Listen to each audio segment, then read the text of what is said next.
अस्सलाम वालेकुम स्टूडेंट्स, कल के लेक्चर में हमने चैप्टर नंबर जो अपना 11 था वो कंप्लीट किया था। नेक्स्ट जो चैप्टर है चैप्टर नंबर 12, उसको मैं अभी स्टार्ट नहीं करवाऊंगी। आज जो हम चैप्टर स्टार्ट करेंगे वो है चैप्टर नंबर 13। चैप्टर नंबर 13 है स्टूडेंट इलेक्ट्रोस्टैटिक्स।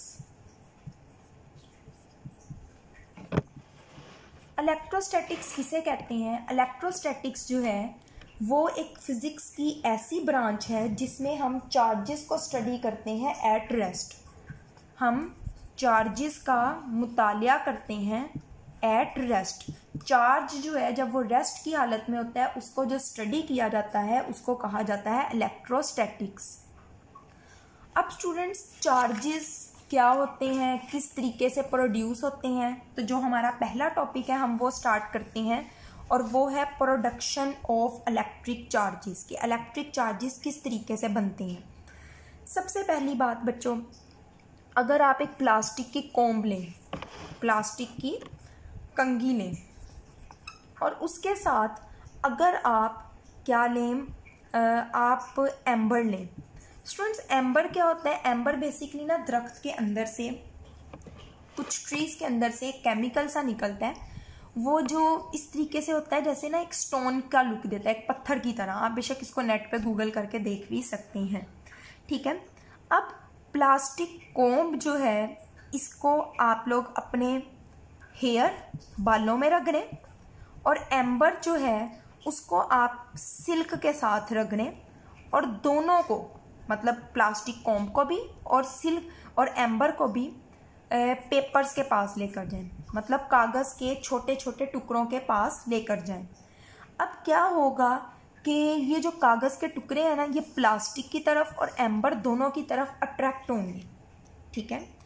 इससे पता चलता है कि इस कागज़ के टुकड़ों में या इनमें प्लास्टिक या एम्बर को हेयर या सिल्क से रगड़ने के साथ क्या हुआ, इसमें कुछ ना कुछ कोई फोर्स आ गई है, कोई अट्रैक्शन आ गई है, कुछ चार्जेस आ गए हैं, जिसकी वजह से कागज़ के टुकड़े इसकी तरफ क्या हो रहे हैं, अट्रैक्ट हो रहे हैं। तो इस तरीके से रबिंग के थ्रू इस पर चार्ज प्रोड्यूस हो गया। ये देखें, if we run a plastic comb through our hair, अगर हम अपने बालों में प्लास्टिक की कंघी चलाएंगे and then bring it near small pieces of paper, और फिर इसे कागज़ के छोटे टुकड़ों के करीब ले आएंगे, द कॉम्ब अट्रैक्ट्स देम, कंघी जो है वो उनको अट्रैक्ट करेगी।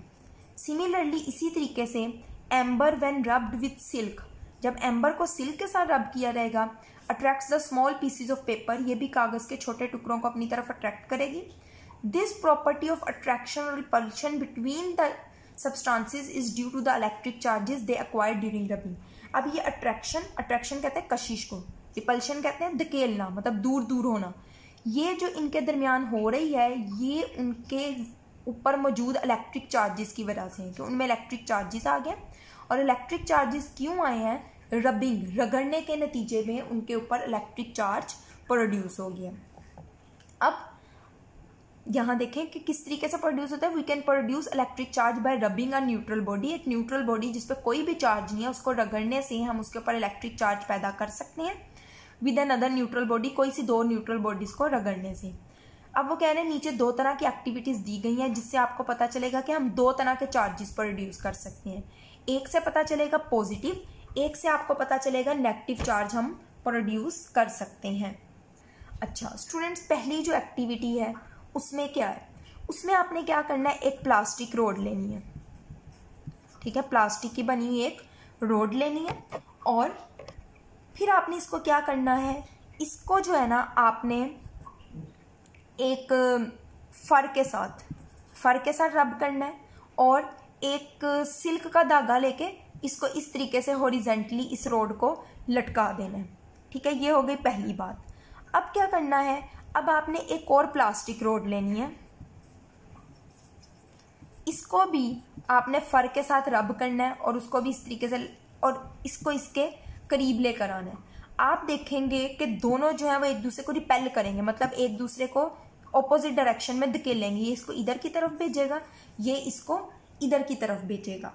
अब इसका मतलब है इस पर कोई ना कोई चार्जेस आ गए हैं। अब क्योंकि बच्चों देखे दोनों प्लास्टिक रोड हैं, दोनों को फर के साथ रब किया गया है, इसका मतलब है कि दोनों में सेम तरह का चार्ज आया होगा और ये जो सेम चार्ज प्रोड्यूस हुआ है, इस पे कौन सा चार्ज प्रोड्यूस हुआ होगा, same charge.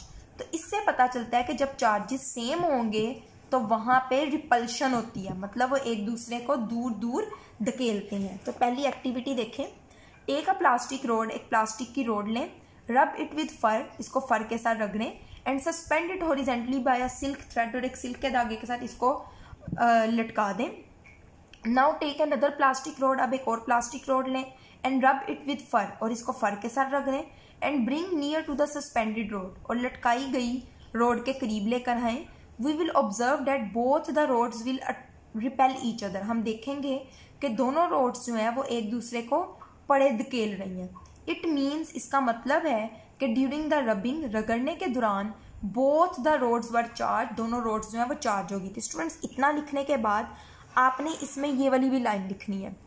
In the first activity आपने लिखना है इन दिस एक्टिविटी, ये अभी पैराग्राफ छोड़ दें, सेकेंड एक्टिविटी वाला। इन दिस एक्टिविटी, इस सरगर्मी में, both rods are of plastic, दोनों रोड्स जो हैं वो प्लास्टिक के बने हुए हैं, and both of them have been rubbed with fur, और क्योंकि दोनों को फर के साथ रगड़ा गया है, देयरफॉर इस वजह से वी एज्यूम डैट, हम फर्ज कर लेते हैं कि charge on both road would be of the same kind, कि दोनों पे सेम तरह का चार्ज प्रोड्यूस होगा।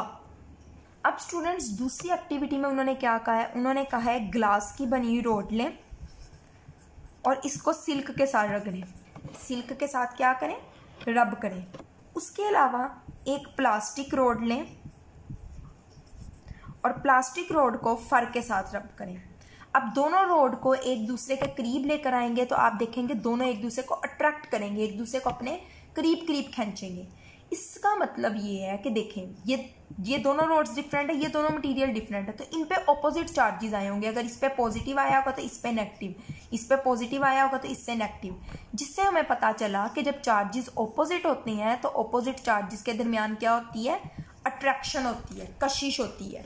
अब ये देखें second activity, now take a glass rod and rub it with silk, एक ग्लास रोड लें, इसको सिल्क के साथ रगड़ें, एंड सस्पेंड हॉरिजेंटली, और उसको इस तरीके से लटका दें। When we bring the plastic rod rub with the fur near to the suspended glass rod, जब हम एक प्लास्टिक की रोड को जो फर से रगड़ी गई हो उसको इसके करीब लाते हैं, वी ऑब्जर्व डैट, हम देखते हैं, both the rods attract each other, दोनों रोड्स जो हैं वो एक दूसरे को क्या करती हैं, अट्रैक्ट करती हैं। अब सेकेंड एक्टिविटी में हमने क्या देखा, in this activity rods are unlike, rods जो है वो अनलाइक है, मतलब ऑपोजिट चार्जेस हैं, and their attraction implies that, और इनकी अट्रैक्शन का मतलब ये है कि charges on two rods are of not of the same kind but of opposite nature, कि दोनों रोड्स पे जो चार्ज हैं वो एक तरह के नहीं हैं बल्कि मुख्तलिफ तरह के हैं। तो स्टूडेंट्स आज के लिए आपने बस ये एक्टिविटी करनी है, कल हम इसका आगे कंटिन्यू करेंगे। आज के लिए इतना ही, अल्लाह हाफिज़।